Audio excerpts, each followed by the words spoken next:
पति ब्रह्मचारी।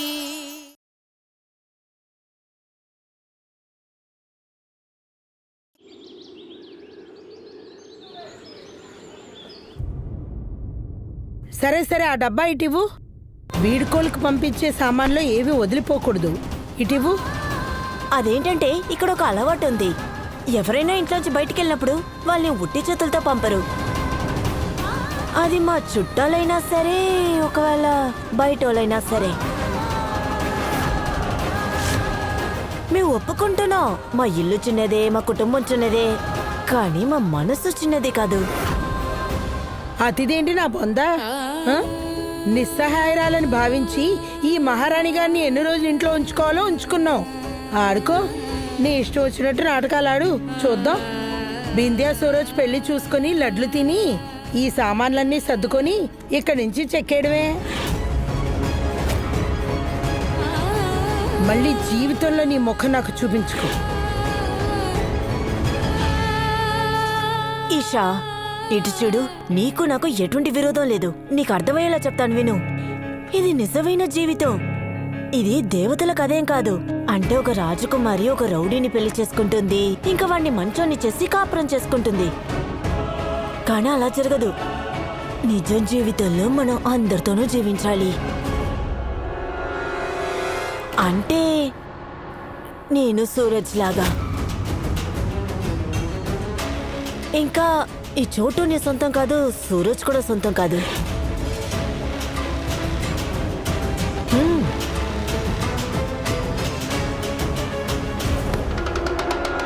నిజమే బింద్యా, నా పుట్టింట్లో నన్ను రాజకుమారిలాగానే చూసుకునేవారు. నేను సూరజ్ ఏ విషయంలోనూ కామన్ కాదు. అయినా కానీ మమ్మల్ని ఇద్దరిని కలిపింది ఆ విధి. అదే నువ్వు చెప్పావు కదా, ఆ దేవతల కథలాగనే. పెళ్ళైన తర్వాత అత్తగారిల్లే తన ఇల్లు, తన భర్తే తన ప్రపంచం. అందుకే సీతాదేవి మహారాణి అయిన 14 సంవత్సరాలు రాముడితో అడవిలోకి వనవాసానికి వెళ్ళింది. అందుకే రాజకుమారి అయిన నాకు ఇదే ఇల్లు. ఇంకా త్వరలోనే నేను సూరజ్ భార్యాభర్తలమని నిరూపిస్తాను.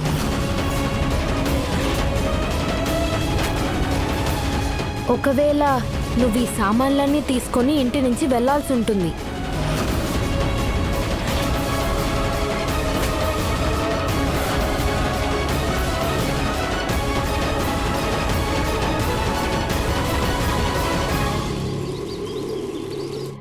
ఇద్దరు ఎక్కడికి వెళుతున్నారు?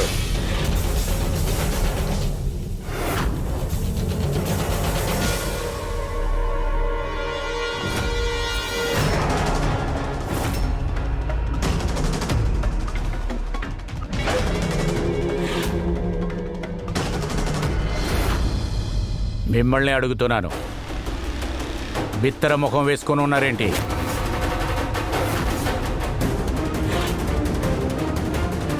నాన్న, అది మేము హాస్పిటల్కి వెళ్తున్నాం. ఒకవేళ మావయ్యకి అనురాగ్ గురించి ఏమైనా తెలిసిందేంటి? నాకు డాక్టర్ గారు మెసేజ్ చేశారు, చెకప్ కోసం రమ్మని చెప్పారు. ఇంకా వదిన హాస్పిటల్లో ఎవరో ఫ్రెండ్స్ని మీట్ అవ్వాలట. అందుకే కలిసి వెళ్దాం అనుకున్నాం, అక్కడికే వెళ్తున్నాం. మేము కూడా హాస్పిటల్కి వెళ్తున్నాం. మీరు మాతో రండి, అందరం కలిసి వెళ్దాం.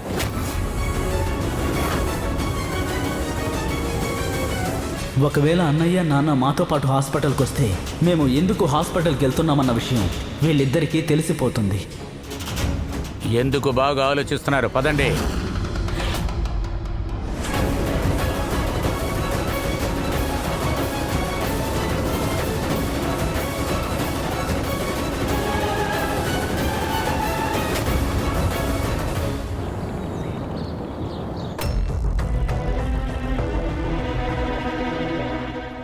నాన్న ఇక్కడే ఉంటే వదిన్ని చెకప్కి ఎలా తీసుకెళ్ళడం?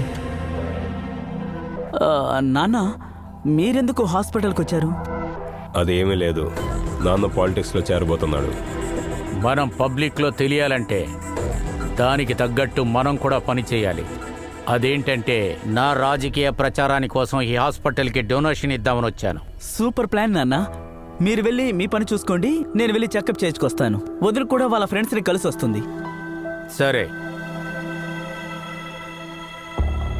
రా అనురాగ్, బయలుదేరదాం. సారీ నేను రావడం కాస్త లేట్ అయింది. నేను ఐవీఎఫ్ ఫామ్ తీసుకున్నాను, త్వరగా దీన్ని ఫిల్ చేయండి. నాతో రండి ప్లీజ్.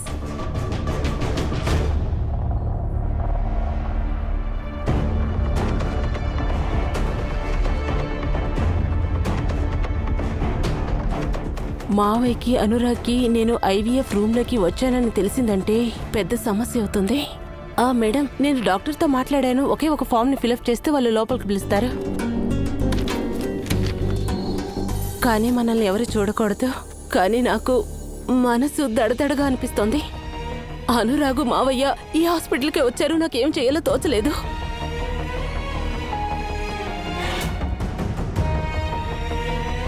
మేడం, మీరు అన్ని టెన్షన్లు మర్చిపోండి. మీరు ఇప్పుడు మంచి కార్యం చేయబోతున్నారు. మీరు ఐవీఎఫ్ చేసుకోవడం వల్ల మీరు అమ్మ అవ్వడం కోరిక నెరవేరుతుంది. అలాగే అనురాగ్ సార్ మీద ఎలాంటి లోపం ఉండదు. మీరు కోరుకుంది ఇదే కదా? ఈ టోకెన్ తీసుకోండి, ఇంకా వెయిట్ చేయండి. డాక్టర్ 5 నిమిషాల్లో మిమ్మల్ని పిలుస్తారు. దేవుడిచ్చిన ఆస్తి మా దగ్గర బాగానే ఉంది డాక్టర్. అందువలన ఈ లోకంలో ఎవరికి అవసరమో వాళ్ళకి సాయం చేయటం నా బాధ్యత.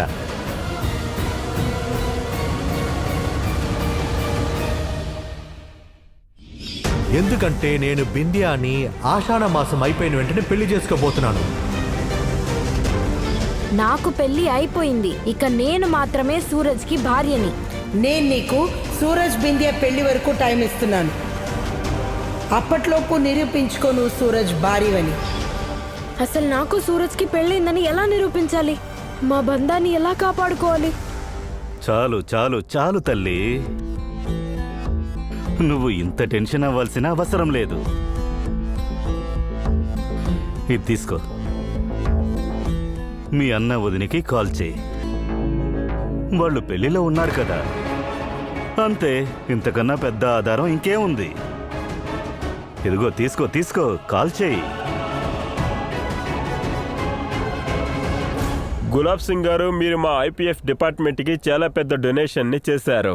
దానికి మీకు చాలా పెద్ద థ్యాంక్స్. దీనికంతా థ్యాంక్స్ ఎందుకండి? ఇలా చూడండి డాక్టర్ గారు, ఈ లోకంలో పిల్లలు కనటానికి భర్త సహాయం అక్కర్లేదనేది నిజమే కదా. నాకు తెలిసినంత వరకు మనకు పుట్టే వారసుడు మాత్రమే అదే మన పరంపరకి సొంతమవుతుంది. ఎవరైతే పిల్లల్ని కంటం కోసం ఐవీఎఫ్ లాంటి మెడికల్ని యూజ్ చేసుకుంటున్నారో నాకు తెలిసినంత వరకు అదృష్టం లేని వాళ్ళు.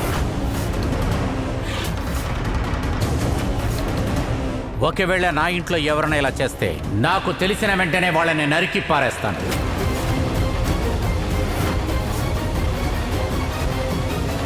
కానీ ఈ కొత్త టెక్నిక్ ఉంది కదా, అది ఈ సమూహానికి అవసరపడుతుంది. అది తప్ప దారి లేదు కదా.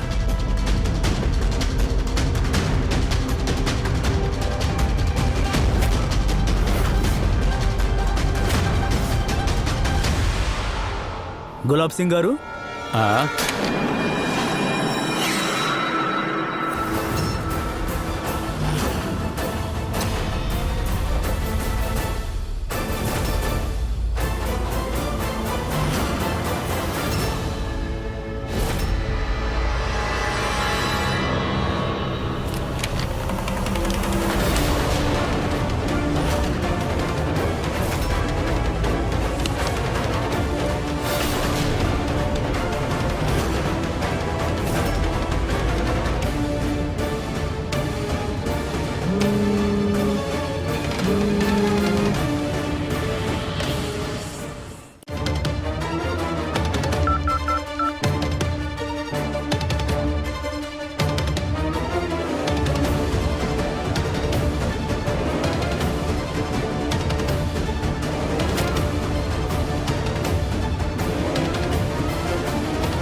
ఐవీఎఫ్లో అనురాగ్ అనే పేరు, ఖుష్బూ వదిన పేరు రాశాను.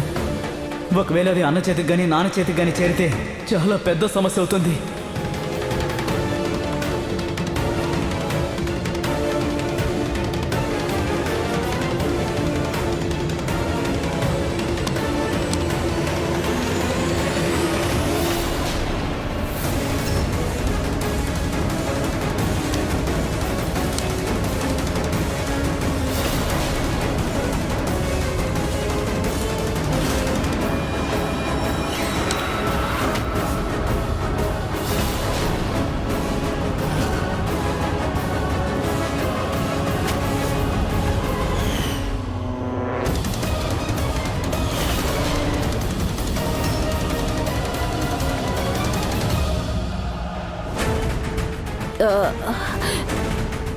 నా పేపర్ ఇది.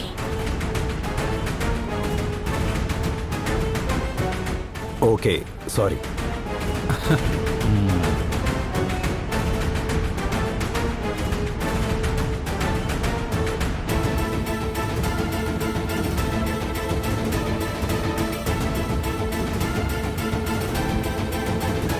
వదిన, పద వెళ్దాం.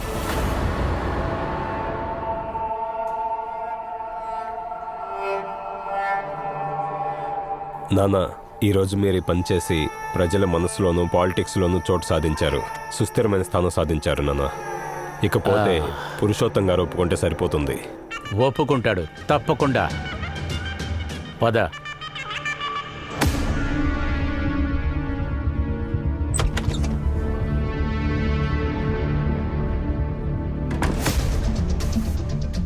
డాక్టర్, ఈవిడే పేషెంట్. మీరు బయట వెయిట్ చేయండి, ప్రాసెస్ స్టార్ట్ చేస్తాను. ఇదిగోండి.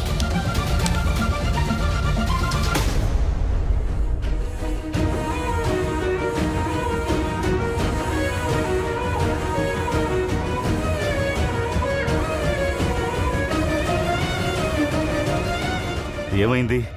మామయ్య, నాకు ఆ ఇంట్లో హెల్ప్ చేయగలిగేది ఖుష్బూ వదిన మాత్రమే. కానీ వదిన ఫోన్ తీయడం లేదు. పర్లేదమ్మా.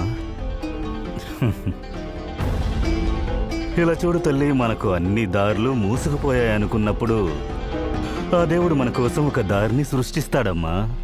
నువ్వు దేనికి దిగులు పడకు. మనం ఖచ్చితంగా ఏదో ఒక మార్గం కనిపెట్టొచ్చు. ఆ అమ్మవారి దయ ఉంటే చాలమ్మా. ఎన్ని అడ్డంకులు, ఎన్ని సమస్యలు వచ్చినా తన శూలాయుధంతో అన్నిటినీ ముక్కలు చేస్తుంది. తర్వాత శత్రువులను పూర్తిగా అంతం చేస్తుంది.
అమ్మ పార్వతీ తల్లి, ఈ లోకమంతా తెలుసు శివుడే నీ భర్తని.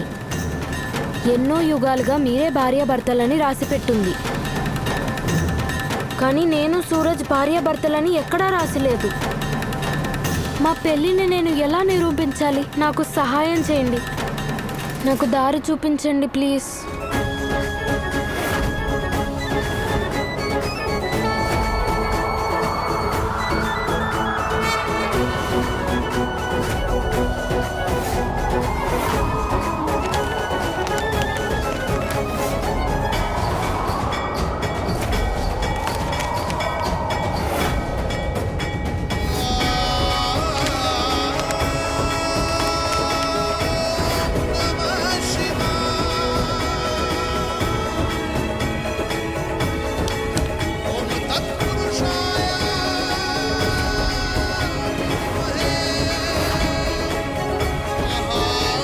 పేషెంట్కి మీకు ఏంటి సంబంధం? నేను తన భార్యని.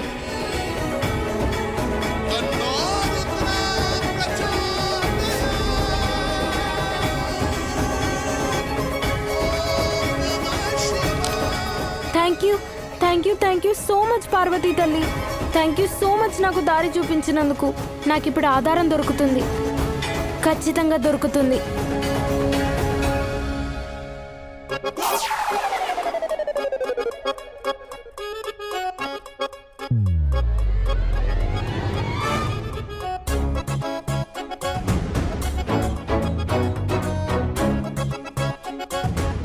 ఒకవేళ ఇక్కడి నుంచి వెళ్ళిపోవడానికి రెడీ అయినట్టున్నారు, మంచి విషయమే.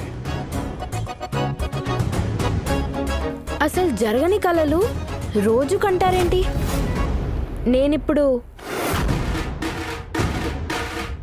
నేనొక ముఖ్యమైన పని మీద బయటికి వెళ్తున్నాను. మన ఇద్దరి బంధం 7 జన్మల బంధం. అంత త్వరగా నిన్ను వదలను. 7 జన్మ బంధం అంట. ఏమన్నావు? ఆ? ఏమన్నా అన్నావా? లేదు. అదేంటంటే ఈరోజు ఆషాఢ మాసం మొదటి రోజు కదా, అక్కడక్కడ పూజలు ఉత్సవాలు జరుగుతుంటాయి. మీరు ఒంటరిగా వెళ్ళడం సేఫ్ కాదు. ఓ, నా గురించి దిగులు పడుతున్నావా? ఏంటి?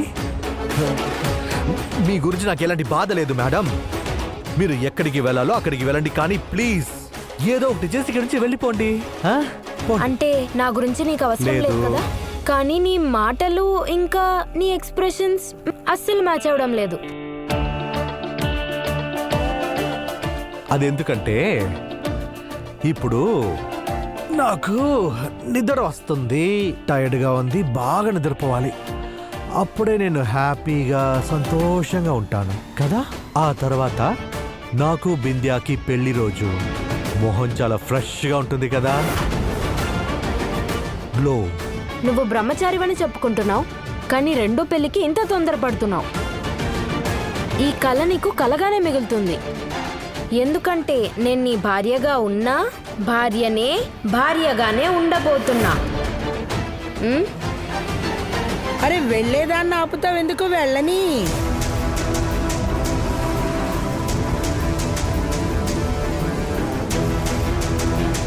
ఇలా చూడు బాబు, దరిద్రం ఇంటి నుండి బయటికెళ్లే సమయం వచ్చింది. మరి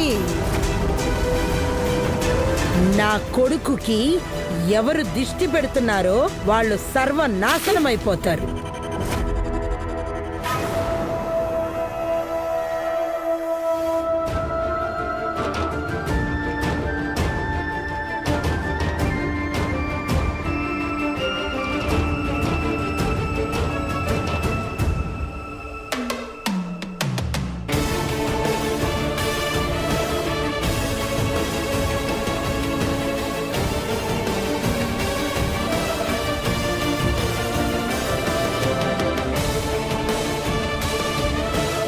గారు, మీరు ఎంత బాధలు తట్టుకుంటున్నారో అదేలాగా నన్ను నేను ఆశయించుకుంటున్నాను.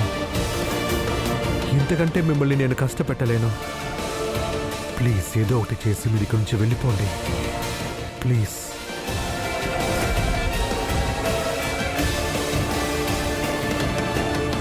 అనురాగ్, నువ్వు ఒక పని చెయ్యి.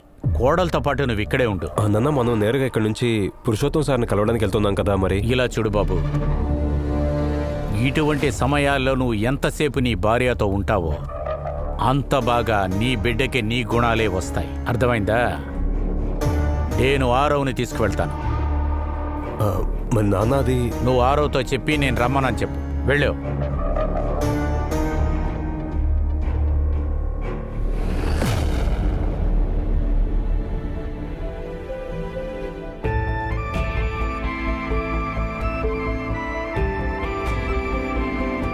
సహజంగా ఐవీఎఫ్ పద్ధతిలో పిల్లల్ని కనాలంటే తల్లిదండ్రుల అంగీకారంలోనే చేయాలి.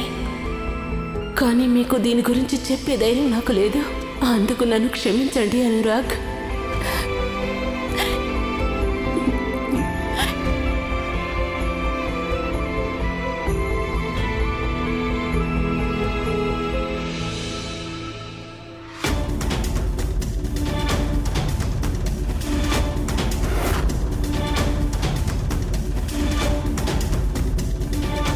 నేను ఆరోని నాతో తీసుకొని వెళ్తానులే.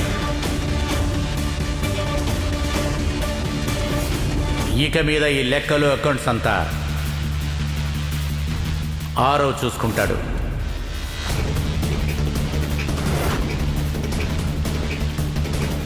లేదు, ఆరోకు నా స్థానం ఎట్టి పరిస్థితుల్లో దక్కనివ్వను.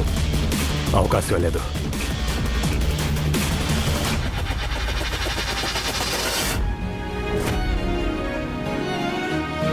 నా ఆశలన్నీ ఈ ప్రాసెస్లో వదిన ఎలాంటి కాంప్లికేషన్స్ని ఎదుర్కోకూడదు. అంతేకాకుండా వాళ్ళ అమ్మ ఆశ కూడా నెరవేరాలి. డోంట్ వరీ, అంత బాగా జరుగుతుంది.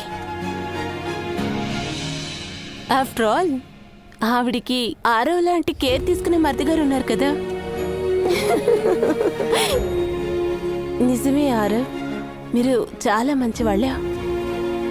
మీరు ఎదుటి వాళ్ళ ఫీలింగ్స్ని అర్థం చేసుకుంటారా? అందుకనే మీ ఫ్యామిలీలో ఇలాంటి అబద్ధాలు చెప్పి మీ వదిన్ని ఇక్కడికి తీసుకొచ్చారా?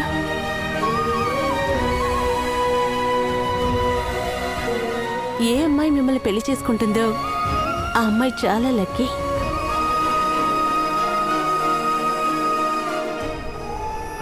పురుషోత్తం గారు, మీ దగ్గరికే వస్తున్నాను. నాన్న, ఆ, అది ఆరోకి చెకింగ్ వెళ్తుంది. ఇంకా ఒక అరగంట పడుతుంది. ఓ అయితే సరే, నువ్వే నాతో రా. అలాగే.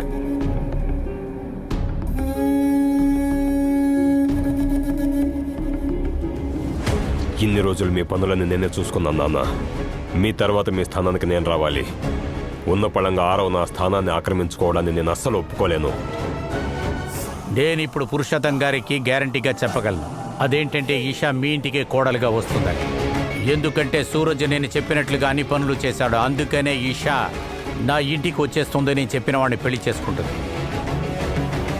ఎప్పటికైనా తన తలరాతని నిర్ణయించేవాణ్ణి నేను మాత్రమే. ఇంత తొందరగా నేను ఓటమిని ఒప్పుకోను. ఎందుకంటే విధి మమ్మల్ని ఇద్దరిని కలిపింది. తనే నా భర్త.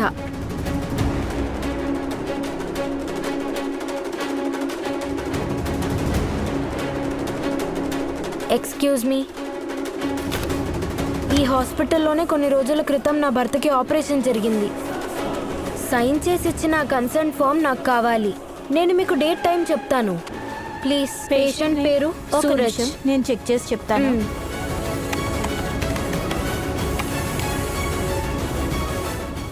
ఉంది. డాక్టర్ షానే మిస్టర్ సూరజ్కి ఆపరేషన్ చేశారు. కన్సర్ట్ ఫామ్ కోసం అయితే ఆవిడతోనే మాట్లాడాలి. రౌండ్స్కి వెళ్ళారు. 10 నిమిషాల్లో వచ్చేస్తారు. మీరు వెయిట్ చేయండి. ఓకే.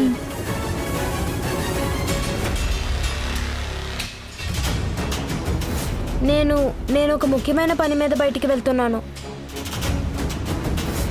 అది సరే, ఇదే వాడి భార్యని నిరూపించడానికి ఆధారాలు వెతుకుతుందా? ఒకవేళ దానికి ఫామ్ దొరికితే అప్పుడు అది ఇంట్లో ఉండడానికి ఛాన్స్ దొరుకుతుందే. లేదు లేదు లేదు, ఇలా జరగడానికి నేను ఒప్పుకోను అసలు.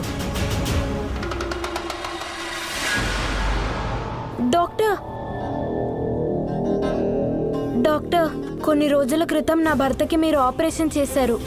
ఓ ఎస్ ఎస్ ఎస్. ఇప్పుడు తను ఎలా ఉన్నారు?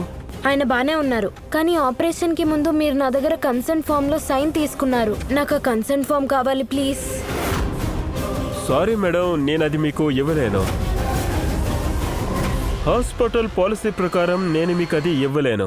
I'm sorry.